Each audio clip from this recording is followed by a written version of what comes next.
Break के बाद इस्तकबाल। बहार की आमद है। ये मौसम अपनी खुशगवार फजा और खूबसूरती के लिए सबका पसंदीदा होता है। यूक्रेन के लिए इस बार की बहार कुछ मुख्तलिफ है, लेकिन कीव बाशिंदों के लिए मौसमी बहार और उम्मीद की अलामत है।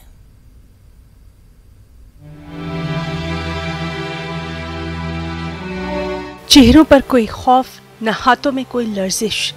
हालात नामुवाफिक है तो क्या, बहार का इस्तकबाल तो लाजिम है।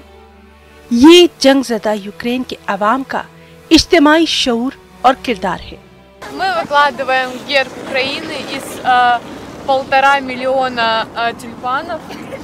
Создаем таким образом людям настроение, а эти цветочки потом раздадим в больницах, всем женщинам.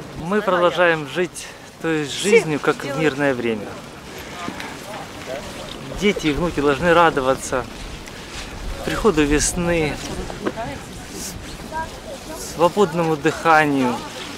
И мы себя чувствуем уверенно, и мы не боимся. Мы не боимся ни врага, и нам в этом помогает родной город Киев, родные стены Киева.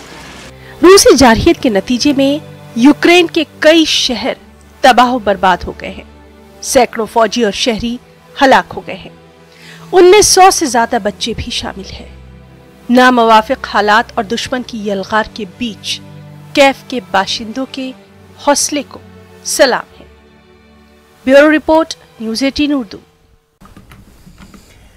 MIM